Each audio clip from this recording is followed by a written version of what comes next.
Okay, it's Sunday, so against my better judgment, it's time to go on Reddit, and I had a peek earlier, and there's some very good ones today. You'll really like one later on. So, finding it impossible to kill Bridgette. Seems like almost all of the supports Blizzard have been releasing recently, so all of 2, are near impossible for me to kill. What's the trick? Well, you can pick McCree, and throw the flashbang on either side of Bridgette, and that'll stun her, and then, you're gonna do a lot of damage to her if you don't kill her. Reaper will kill her. You gotta not get stunned by her, I guess, but Reaper will kill her. Sombra would really fuck her day up. Pharaoh could bully her to death. You could pick Roadhog and hook her. There's options. She's hardier than other supports. And if you're trying to kill another support, and Bridgette's there and actually paying attention, you're gonna kinda have to kill Brigitte first, cause she makes it way harder for you to kill the Mercy. But also, quick play's trash, so, let's wait until next fucking season to find out, right? How do you politely say that you need healing without being a dick? Well, you could not be Genji, first off, that'd be a good start. The thing is, it's one of those things where if you have to, vocally communicate this issue that you're having, people are probably not gonna respond to it very well. If you're like, hey Mercy, do you think you could heal me a bit more? The Mercy is absolutely gonna react badly to that. There is no way that doesn't go poorly. So, push the X key, and hope that your hero isn't one that has a kind of rude inflection, right? Widowmaker's I need healing. What's the magic word, bitch? Doesn't help that healers are salty people by nature. I'd know, so... It's one of those things where it's probably too late if it's already reached that point. How to stop firing as much? Well, after looking back at various McCree play of the game and highlights of mine, I find myself shooting even when I don't have don't have an aim on my target. Is there any way I can train myself? Well, you're just cognizant of how much you're shooting, and you just decide that you're not going to shoot randomly, and you just, as you're playing the game, you're thinking to yourself, alright, I'm gonna be really controlled and patient. And you just don't click the button as much. It doesn't sound helpful, but it's one of those things that's well, you just kinda have to think to yourself, alright, I'm gonna be a patient person, and I'm not just gonna click on the scenery. I'm gonna wait, and I'm gonna line my shot up on the person, and then I'm gonna shoot, and you just kind of have to keep doing that until you don't have to, actively think about it anymore. 1600 DPI and 15 in-game cents. Is that too high, you fucking madman? 15 in-game? My DPI is actually higher than that. Mine's 2400. But fucking, my sensitivity is 4. Fucking 15 sensitivity, you absolute madman. Jesus Christ. The actual answer is that if it works for you, it works for you, but fuck you, madman. How will new Reaper be countered? He's not gonna fundamentally change, guys.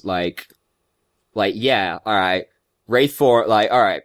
I've been fucking waiting to be able to cancel Wraith form early since the game fucking launched. So 2 years later, I'm finally getting what I want. The move speed boost on Wraith form is very surprising, and the reloading on Death Blossom is, cool, but whatever. He isn't gonna fundamentally change, guys. He's still gonna play basically the same way, it's just now his escape is better. And I guess you can use it to run somebody down as well now. Somebody starts slipping away from you. You can use it to close the gap on them again and, finish them off, but, it's not gonna be, he still fundamentally plays the same way, so all of the things that currently counter Reaper will still counter Reaper. If you flashbang him, he's still dead. If you're playing Pharah, he still can't do anything to you. He hasn't really changed that much, it's just, his fundamental playstyle is the same. It's just Wraith form is way better, thank the Lord. So, how can I be an effective Bridgette for my team? Well, we don't actually have her in the game yet, so it's difficult to say, but the thing I seem to be hearing from people is, the consensus opinion seems to be, don't be suicidally aggressive. and remember that you're a support, not an actual tank. And that seems, you know, bodyguard the other support, which is also the it's quick play, right? Like fucking 12 snipers bouncing around the map, like just protect the other. Like Bridge is a very bodyguardy hero. Like if somebody tries to dive somebody and you say that you don't want them to die, it's very hard for them to kill them. Like you're a bodyguardy hero, so do that. Where to find decent education on YouTube? Not here. How to get good teammates in competitive matches? You don't, right? Like, you don't. Every elo hell is like the actual hard truth to the game, right? Here's the thing, right? Like, if you want, like, consistently good teammates, go make some fucking friends and, like, queue with them reliably, right? That's how you do it. If you're just solo queuing, like you do, just roll the dice, right? Like that, this is the thing. I've seen so much of this shit going around. It's like, competitive is so random. Yes. If you're queuing by yourself, it's very random. You're gonna get 5 people that you don't know. And you're gonna get 6 people on the other team you don't know. And they can be and you know, they're gonna be roughly in your skill bracket, but like, they can be anybody. Of course it's fucking random. You're queuing in solo. What do you expect to happen? Right? The thing is, with playing any game competitively, or any team game competitively, is that certain matches are going to be outside of your control because of your team or the enemy team. So yes, there is an inherent aspect of randomness to competitive in any team game. The thing is that as long as you are consistently playing well, there is one less person on your team that's going to be throwing the game. So eventually you'll climb. As long as you consistently play well, it doesn't matter how random the team, like your teammates are, or the enemy team in competitive. As long as you consistently play well, you will over time climb. That's how it works. Like, so many people don't seem to understand this. Yes, there's an inherent random aspect to playing a team-based game solo. That is how life is. The thing is, as long as you play consistently well, it doesn't matter, because over a long period of time, you'll climb. Climbing the ladder in any game is a marathon. It is not a sprint. Right? Like, yes, if we watch, like, fucking Seagull go on his Smurf, he fucking skyrockets from bronze to fucking diamond in like 2 days. But like, you are probably not Seagull. It's a marathon. It's not a sprint. Like, you don't reliably get good teammates. You just play reliably well yourself, and over time you climb. And you show that you can like carry a game if you're put in a position to do so, basically, you know. That's how it is. Up-to-date counters chart. I'm looking for an updated counters chart or something like this. Oh, fucking hell. This is some hardcore shit right here. It doesn't quite fit in the window properly because I have it, like, kind of stretched out. You can see roughly what's going on right here. Yeah, that's pretty in-depth. I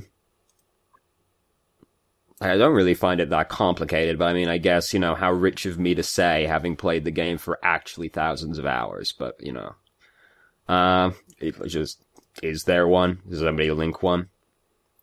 Like, do people find that stuff helpful? I mean, I don't, but, you know, I can see how, if you were new to the game, having something like this would be helpful to look at, because you can look at it and you can go, alright, I want to play Genji. Alright, so I can see that, you know, we go to Genji's like, oh, he's really good against Bastion, and he's like really bad against Zarya. Alright. I guess that's helpful if you're a new player, but like, the counters in this game are fairly straightforward. Like, it's not some really in-depth thing, really. I mean, it might be rich for me to say, but whatever. Any tips for a new-ish tank? Are there good general tips for choosing tanks and when to switch mid-match to counter certain heroes? What about when to be more aggressive versus protective as a D.Va or a Zarya? When is a good time to push as Ryan or Orisa? Well, when you need to be protective is when your team is getting fucking killed, is the short answer. Even if you're playing an aggressive tank, like Winston or Diva. Doesn't matter how aggressive you are and how much of pressure you're applying. If your whole team's getting killed behind you, doesn't do anything because you're just trying to fight them solo. So you have to protect them. Right?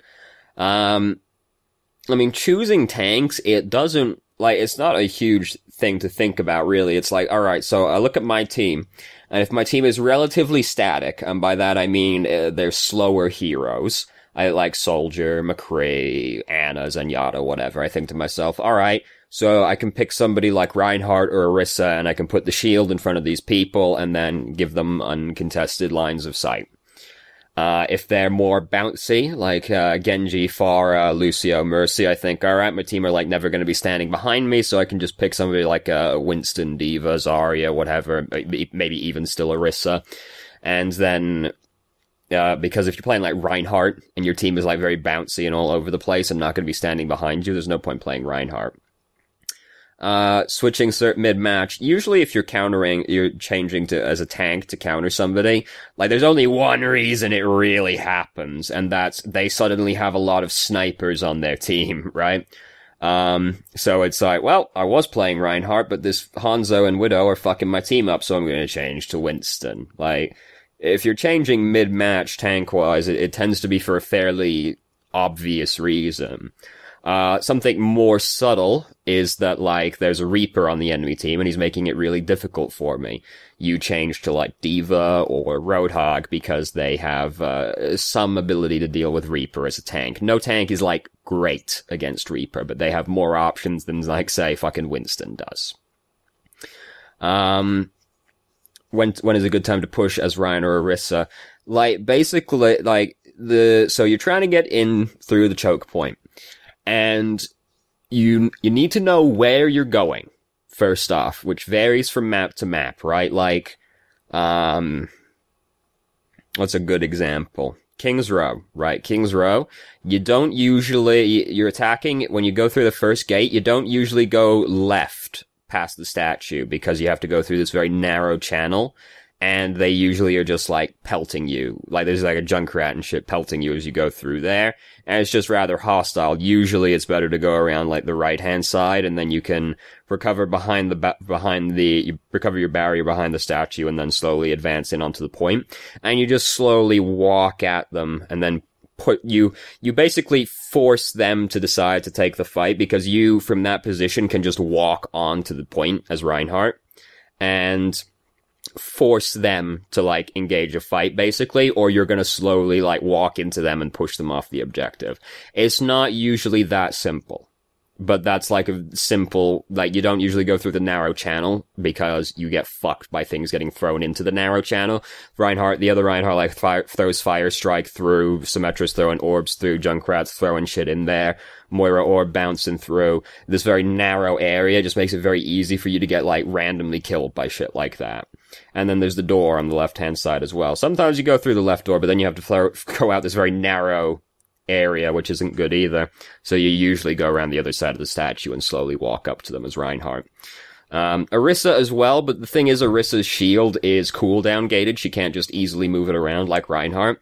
So the thing to remember when you're trying to push in as Orisa is that you have to wait for your cooldown, right? Because you have to push up with your shield. You can't put the shield down and then walk through that and start pushing in without it, because that's how you get killed. You have to like, alright, I'm gonna throw the shield in between the statue and the door, and then we're gonna walk around that side of the statue. I'm gonna put the shield down on that, then I'm gonna wait for the cooldown, put the shield down over here, and gonna sort of slowly leapfrog towards the point, or just, like, sit back, wait for a pick, and then, like, engage the fight. You just have to actually use your cooldown as Orisa, because she can't freely move her shield around like Reinhardt. The thing is, like, you just need to know where you're going and how you're gonna get there, which is the big thing. And this is very map dependent. Like, just remember that you have to decide, especially if you're Reinhardt, you have to decide when you're going and where you're going. Just, like, wait for your shield to be full or close to, and then go, alright, we're going there now. What's another very clear example? Horizon. If you're attacking Horizon, most people like to go up the stairway on the right. It's a trap. Go around the left-hand side. And you just, alright, everybody goes out the left-hand side, you come up to the wall, the classroom area, and you're like, alright team, put the shield up, march the team across the area, into the room on the left, and then wait for your shield to regen in the little room, and now we are going to walk to the objective. It is never actually that simple, but that is the theory behind it. You need to know where you're going, and you just decide, alright, we're going there now, follow me. Should I keep an ult on a countered hero? So for example, I play Winston, ult is ready, then the enemy player switches to Reaper and directly targets me.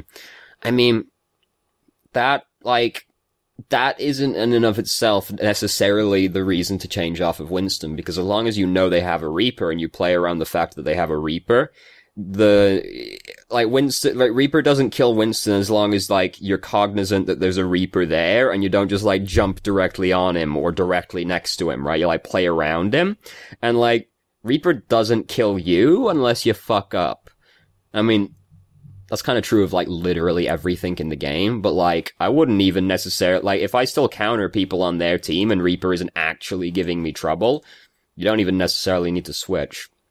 But, usually it's worth using your ults regardless, because the ults are a very impactful part of this game. They're a very, very big part, so usually dumping your ult before you switch is advisable. There are certain cases where sometimes just picking the hero itself might be more impactful than that ultimate. For example, I'm playing... What's a good example? I'm playing Doomfist, whatever. And the enemy team has suddenly got, Hanzo, Widowmaker, and Ana. Alright, I got Meteor Strike, it's an okay ultimate, maybe I can gank one of the snipers. If I just change to Winston, I can literally just jump on them and start killing them, and then they are immediately, not playing the game because I'm getting in their face, fucking them up, right? So there are some examples where, just the hero switch itself might be more impactful than the ultimate, but usually you want to find a way to dump your ult before you change, because ults are very strong, so usually you don't want to just waste them. Tips on choosing a support hero, I mean, the kind of flippant answer is just whichever one you want to play, but... I'm comfortable playing all the supports minus Sim. She's not a support, so that's okay. At a mid-high diamond level, though sometimes I feel lost on which hero to pick. Tank-heavy comp, Moira is a go-to, yeah. And for a flank-heavy team, Zen, yeah. But I have more trouble deciding between Ana, Mercy, Lucio. I mean, Lucio is, good for a dive comp, and Mercy is the hero that's, never the best, but she's also never the worst, right? She kind of just fits in anyway. Well, if you've got a Pharah, Mercy is, the clear pick usually, because you know how the game be. But she's, just kind of jack of all, master of none. Ana, right now, there's kind of no reason to pick Ana over any of the other supports, but, the more direct answer is just play whichever one you want to play, really. I only really play Moira, but, that's fine. The difference between the supports is not that drastic, really. And, yeah, Zenyatta's better for flankers, and, yeah, Moira's better for, tank teams, and Mercy's better if there's a Pharah.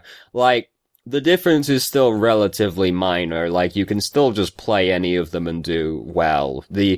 At that kind of level, you're gonna have trouble playing Ana, because she just, has less things going for her than the other heroes, and you're gonna have to play a lot better on Ana to get much out of her at, that level, because people are making less mistakes, and they know how to punish you. So if you're playing someone like Ana, they might just go, alright, Winston, and then they make your life hell, right?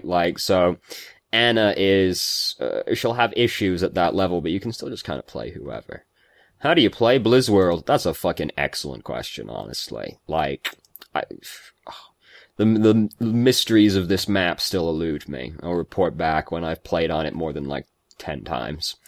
Lucio main, looking to push to Diamond. Should I look at Diamond streamers or T5? I mean, it doesn't matter, dude. You still have to play the game, right? You still have to be good at the game yourself. Watching people, it can accelerate the process, but, this is not really gonna help that much. Like, the short answer is watch the best people, right? So yeah, like, well, not even necessarily the best people, because there are some people who are, like, not as good, but they're better, they're better at explaining things, or they have a really good sense of the game, even if they aren't necessarily the best themselves. Like, it's kind of like case by case, I suppose. You still have to play the game. So, like, watch whoever you find to be personally helpful, or that you like, and, just keep playing the game. Like, yeah, watching them can help accelerate the process, but at the end of the day, like, you still have to just kind of, like, play the game a lot, really. Am I the reason I keep losing matches? I mean, probably. I main Moira, every match I have gold healing, usually between 5 to 12k. Okay. I may really try to focus more on healing rather than damage unless it's necessary. Nah, my boy. My man. You gotta do damage. You gotta keep doing that damage, throwing that damage out there. Like, yeah, okay. But I fucking hate these posts that are like, remember, Moira players, you are playing a healer, so you have to heal people. Yes. Thank you. Very enlightening. Who would have guessed? Like, that's, it's not that simple. And I kind of hate that, because, like, people really talk down on Moira doing damage, but, like, that is an integral part of the hero, right? Like, you do actually have to do damage on Moira. And I've seen this happen, where, like, I fucking hate Reddit, because, like, I see it breed these habits in people. Like, I've seen Moira players who, like, never use their damage beam, ever, and so they're just constantly got no resource to use. And I see Moiras who are, like, terrified to just hold down the healing button because they've been told that, like, they've had it hammered into them that managing your resource is really vital, and it breeds these really bad habits in people. Like, Moira does actually have to do damage. It is actually part of the hero to do damage. So, like, okay, great, you're focusing on healing, great. You do still have to do damage, though. Like, that is still part of the hero. So, like, don't be like, unless necessary. Like, if there's nobody to be healing, be doing damage. And that's true of, like, basically any support. Mercy's kind of weird. But, like, if there's no healing to be done, be shooting somebody. If you're playing Ana and no one needs healing, fucking shoot at someone. Right? Like, all supports are this way. If there's no healing that needs to be done, be doing damage. Don't be like, I heal unless absolutely necessary to do damage. Just, like, be doing damage. Like, just do damage if there's no healing to be done. I fucking hate, like, the mentality that gets bred into people off of things like this. Anyway. Is the accuracy stat a good measure of aim ability for a hit scan? The issue is with the aim stat is that it can be padded and, like, deflated in so many ways, because, like, if you're playing against a very shield-heavy team, and they're, like, fucking, like, triple tank lineup shields everywhere, your accuracy is going to be a lot higher in that game than it normally would be. If they're playing like a bunch of skinny heroes that are fucking all over the place, like they're fucking Tracer, Genji, Sombra, right? Like, your accuracy is going to be lower in that game. Like, that's how that kind of thing is. So, like, okay, like, yeah, it can be helpful, but you have to also look at it game by game and be like, alright, so I got 70% accuracy this game, but was I playing against, like, a quad tank team? Or was I playing against, like, a quad DPS team, right? Because the answer to that question affects how good that stat is. So, like, it can be, but you have to be, like, really honest with, like, yourself, like, what the enemy team comp was like, and whether or not 40 can be good, depending on the enemy team comp, because if they're a bunch of really mobile, hard-to-hit heroes, fuck, that's still good, that you hit them 40% of the time. If they're a bunch, and, like, 70 can be bad if they're all fucking tanks, right? Like, it varies. You have to, like, take it game by game if you're really going to use that stat for anything. The only stat I think that's worth tracking really is deaths, and that's it. Because just having less deaths means you have objectively had more impact on the game because you've been alive longer and therefore been in the game longer to have more of an effect on it. Anyway, do you find it hard to climb as a flex player? Well, the short answer should be yes, you should find it more difficult to climb as a flex player usually. Because a jack of all trades is a master of none, right? Like, to me, it's better to be really good at a handful of things than to be average at a bunch of things. Some people, they really like being the flexible player and being able to pick anything in a variety of situations. That's cool. But you have to invest a lot of time into that to be play all of those heroes at a competent level, right? I can play all of the tanks except Zarya confidently. And I can play all of the supports except Lucio confidently. But that took me a fucking long time, right? That took me a long time to be confident playing all of those heroes to a decent level, right? And if I can't flex into many DPS heroes, right? I can play Reaper and I can play Soldier. And that's it. And I'm not great at those heroes. Those are just the ones I can kinda play, right? I'm just gonna wait for everyone else to pick and I'm just gonna pick whatever is best team comp wise.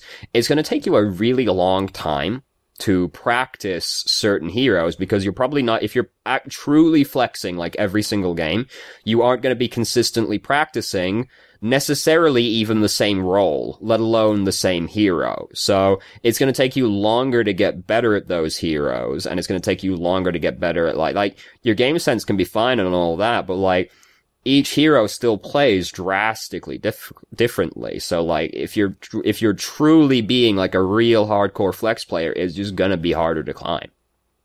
I think it's better to just be able to play one or two things in each role, and that's good enough. A DPS, a tank, a healer is probably good enough. And if you're just really good at them, that's fine. I'm really good at Reinhardt, and I'm really good at Moira. And that's it. And I play those heroes, and I climb. Easy money. Fucking, I ain't over here trying to learn how to play Tracer, because Tracer's hard. So, anyway. Where to position myself on first point Junkertown as Anna as them. The bridge, don't stand up right where you can see the spawn back to the wall. Don't stand there. You get killed there. Even if there's a shield in the way, the Reinhardt just whisks it out from under you and you die. Go stand on the right side of the bridge or just more back across so that you can't you can use the other building for cover. You can see the flank route and just be a little bit further back, basically. Standing up on that left-hand ledge is like a trap. You get killed. Just stand further back. Across the bridge, it's harder for people to get to you. You still have the cover because of the little wall thing. And Tracer has to come up, Tracer has to come up the staircase on the left, come across the bridge to get to you. You can see Genji coming. You can't just get sniped by the Widowmaker because the house is in the way. Just stand a little bit further back, basically. Anybody know where I can find VoD analysis of professional projectile flex DPS players? I know one amongst many does the occasional pro stuff. I say the occasional, I feel like that was quite a few of them recently.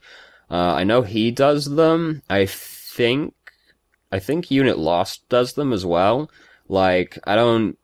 I'm not into the professional stuff. The thing is, I don't think it's necessarily that productive for your average player to review professional gameplay, expecting that to help you get better at the game, because professional players in the Overwatch League are playing in a vastly different environment to you. So I don't think it's necessarily super productive for you, unless you just really want to be able to analyze pro play on a higher level, in which case by all means. But if it's for you personally getting better, I don't think it's honestly that productive, cause they can rely on their teammates, basically. Yeah. And sometimes somebody doing something only makes sense because they have backup and they know that it's going to happen, or it only makes sense because of the communication and things like that. So,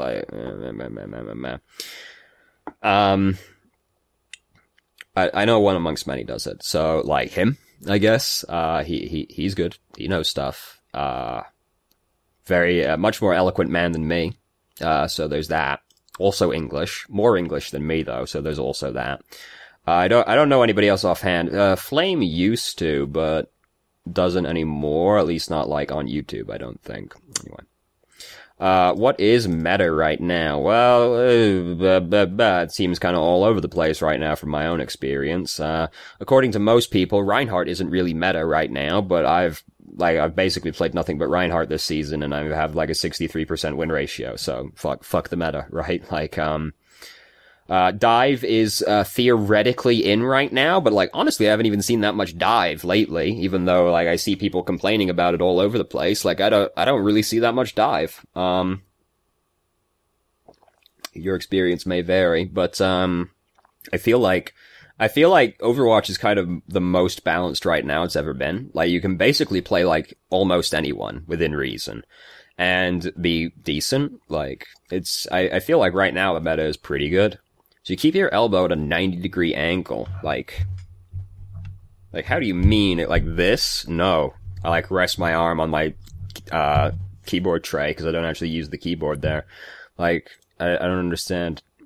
How high do you sit? I recently raised my chair. I put my elbow at a dead... I mean... I'm having trouble visualizing the angle, basically. I don't know. Whatever. But it's decided to play because we told him to switch to a healer. Happens. Struggling with King of the Hill. What is the theory philosophy behind it? It's fucking chaotic. It's very close to being deathmatch, essentially. I have a solid understanding of what the team and what I specifically should be doing. When my team, it doesn't succeed in these modes, with King of the Hill, I don't have any of this in place. I mean, okay, so... supposed to look like? What key point should be running through my head? Okay, so here's the thing. The principal difference between King of the Hill is that it's a neutral objective, right? So both teams are fighting over it. Because if you're playing 2CP, one team's defending the map, and the other team is attacking the map. Who is attacking and who is defending changes during a King of the Hill round. Because what happens is we're going to both run up to the point and we're both going to clash on the point and one team's going to win. The team that wins that fight is now the defending team and the other team is now the attacking team. So now, if you are the team that lost that fight, you now have to think like you're trying to capture a control point. Like you are now the attacking team on the 2CP map, basically. So... the usual principles behind attacking a control point still hold true for a 2CP, for a King of the Hill map. The thing is, the maps are just designed differently because they're symmetrical, so there's no inherent, like, side advantage on a King of the Hill map. But if you win the first fight, you are now defending the checkpoint instead. So the theory and philosophy behind it is just that we have this one big explosive fight right at the start of the round, and then we go back to the usual style of attack and defend. It's just who is attacking and who is defending is in flux, because because that changes mid-round.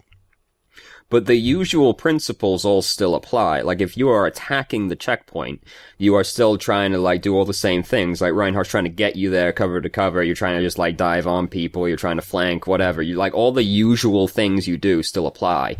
If you win the control point, all the usual rules for defending still apply. It's just, the side you're playing on changes. So you have to, like, change your mindset depending on how the game's going. Because if you now have to attack, if you lost and you now have to attack, that requires a different mindset than defending. And then when you take the control point off of them, now you have to change to the defender's mindset instead of the attacker's mindset. At least that's how I see it. Other than that, like, it's just really chaotic, usually, because it's like people bouncing all over the map doing shit. But that's, like, the theory behind it. It's the same, it's just it changes mid-round. Why is every low-level game a blowout? Because people don't have any fucking patience. So one person gets picked and then the stagger commences, right? The attacking team just they lose one fight and they're just constantly staggered for the rest of the game because nobody wants to be patient and wait for the team to regroup. Same for defenders. They're running out real far. They're fighting over points they've already lost. They're committing ultimates to fights they already lost. They're staggering constantly as well on the defender side. Like, because nobody in low-level games has patience and understands they have to wait for their team and that they require their team. Or they just think they can get away with doing this shit. Because of that, one mistake starts to cascade into this game-ruining thing where, because no one's patient, this one stagger can cause the team to be staggered for the entire rest of the game. Because nobody has any patience, nobody wants to actually, like, wait and fix the problem. And sometimes, and then they just start getting tilted. And then, as we know, the team that tilts first is the team that loses. So it's just nobody wants to actually fix the mistake, and the stagger just continues for the entire rest of the game. So, like, that's the issue. One mistake cascades out massively in low level, because no one wants to fix it. And this can still very easily be true at high level. Don't think that ever necessarily stops happening. A lot of my games are still stomps one way or the other. What should I be doing as Lucio on Escort? I mean, I don't really play Lucio, enough to comment. Touch the objective. Yes. Post-nerf Sombra viability. I mean, like, she was good before, yet, like, she was fine, she was viable before she even got buffed, so, like, she's still viable now. It's just, don't be bad. Like, don't just sit there trying to hack the Tracer, and she's, like, shooting you, like, come on, no, stop shooting me. Don't do that. Like, she's definitely still viable. You just, like, she now can be punished for, like, trying to force a hack on somebody. So, like, be patient, get good. You know. Is it wrong to play comp when you suck at the game? I mean, how do you expect to get good? Everybody sucks at one point, right? Like, everybody comes in at the bottom level, right? Like, Siegel didn't come in on the bottom level. Alright, yeah, the pros that have got, like, fucking 10 years experience in TF2 or CSGO or whatever come over here. Yeah, alright, they're not coming in at bottom level. Most people coming in at bottom level, right? Like, everybody sucks at one point. How do you expect to get good if you don't want to play when you suck? Like, you have to. You have to play when you suck at the game, because otherwise you won't get better. Like, you have to. No, it's not wrong to play comp when you suck at the game. That's what you should be doing. You have to play the game to get good at the game. Like, just keep playing comp. Eventually you'll stop sucking. That's the answer. How do you play against Bridget as McCree? Shield up, throw left, throw right. She is stunned now. Easy. Does Bridgette counter Doomfist? That's probably, like, skill-based more than anything else. Does Bridgette's shield bash, initiate the hard knockdown off a counter charge? Like, if Brigitte shield bashes charging Reinhardt or Doomfist charge, does that actually force the knockdown state? Because I actually don't know that offhand. I could do research, but let's be Fox News today. It's probably mostly skill-based more than anything else, because as well, even if Bridgette sees it coming, she can stun him out of it with the rocket flail and stuff like that. It's probably skill-based more than anything else, but I imagine Doomfist probably has the edge over Bridgette. Zenyatta help, are there any videos showing good charge up pick spots for Zen? I mean, there probably are, but, like, that's even about to get nerfed. I wouldn't worry about it. What else we got? What are the maps Mei is most effective on? Maps with hard choke points where you can, cut people off when they come through. Like, Eichenwald, Hanamura, Numbani, like, very hard choke points that the most of their team is going to be coming out of, so that you can just, like, snip them with the wall and then kill that person. Also confined spaces, because, like, Blizzard on the first checkpoint on Horizon fucks them up. Fucking confined spot with not many ways out. I mean, not much cover on it, I should say. So, those are usually the spots that she's best at. How do I knock enemies in the direction I want during Primal Rage? Be patient. Because they just jump all around the place, just hammering the button. I remember seeing this one thing from, like, that one it's probably fucking in this thread, actually. I remember seeing this one clip explanation a long time ago. Yeah, XQCs. Let's just watch the clip. Let's do that. 3 hits. 3 hits and... Oh, that's like right next to the microphone. Damage. That's bad. Right? Instead, what you better do is jump here, jump, ult. Right? punch, 2 punches. He goes here, right? You jump here, you don't do anything. You wait for him. You wait for your jump to be back up, which is 1 or 2 Because then you seconds, punch him and then you follow he him. takes jump damage, and then you punch once. He goes here. You follow it. You follow him with a punch. Follow him. Punch here. Punch here. Boom. Come on, punch. Bam. And once he lands, you land on him and you punch again. Boom. 1, 2, 3, 4, 5, 6 punches in 1 second longer because you waited. What a charismatic man. I love that explanation, even though it wasn't necessarily the most helpful. Like, the thing is, people usually just bounce around all over the place as well. There's like an angle thing to it. Where, like, if your cursor is over the person, you punch them in a straight line. But if they're, like, off-center to you, you punch them in, like, an angle, right? Like, if you're facing a dude and they're to the left of you, and your cursor is, like, over here, and you punch, they go that way. Like, they go left, right? So, the way you do it is that you have some amount of patience. I believe you're faster while you're using Primal Rage as well. So, like, as long as you just kind of, like, take the extra half second and be patient rather than just, like, literally jumping around like a fucking monkey, like, right? You don't be in character, right? Like, you play it very calm and you, like, line it up a little bit more and you be a little bit more patient with it. Cause there's an angle thing to it with the cursor where if they're off center, they go off in that direction, which is usually what fucks people up. But basically, you are patient. So you jump on him, you punch, alt, punch, follow, wait, punch, wait for your jump cooldown, punch, jump in the air, punch, and then you fuck him up, basically.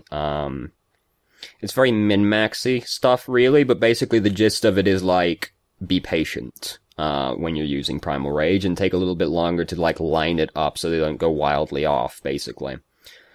In 4 days, like, yeah, losing streaks happen, man. Feels bad. Happens. It'll stop happening eventually. You just have to kind of get over it. It's a very flippant answer. You have to force your way through the losing streak. Like, eventually the losing streak stops happening, and then you usually, bounce back to roughly where you should be after it happens. Like, you just have to force through the losing streak. They happen. It's just an unfortunate part of life. A lot more on Reaper. I love Reaper. I love his playstyle. I feel like I can do better with him than McCree a lot of the time, but I know McCree is definitely better in many situations. Should I keep playing Real since I'm a low level? Should I invest time in McCree if I want to climb? Like, alright, here's the truth. Just play Reaper. Just play Reaper. McCree is only, like, the clearly better pick if they have a Pharah, because Pharah dunks on Reaper, and there's not very much Reaper can do about it. Even if there's flankers, like, if you're decent at Reaper, like, you can still fight the flankers. Like, yeah, they kinda have to fuck up. Like, the Tracer has to fuck up to let you kill it. But if you're low level, that's not gonna matter. And you can still just fuck the tanks up, right? Like, you still fuck the tanks up and the supports up. Reaper is also about to get, like, objectively better. So, the only time, like, McCree is, like, the clearly better pick is if there's a Pharah. But even then, if the enemy team is still, like, fucking Winston Roadhog Diva, I'm still playing Reaper. Like, you know, I don't care if there's a Pharah there. Just play Reaper.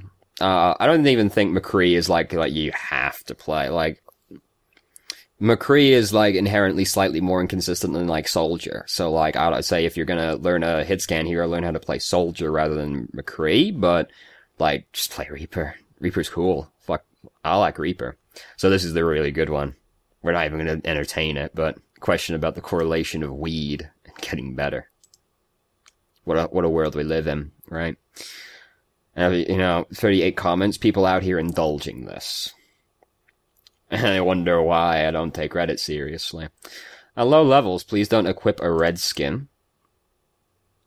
I'm past having that issue, but around point blank fire, if I turn around and there's a friendly Moira with the fiery skin equipped.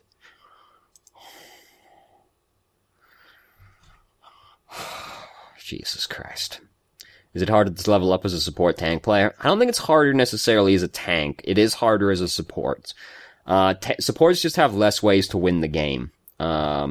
Because the whole thing is that, yes, the game is capture the objective, but it's not actually that simple, because the actual objective is the game is kill the enemy team so that I can capture the objective. Because as long as there's one member on the enemy team alive, you can't capture the objective. So you have to dominate the space to actually capture it.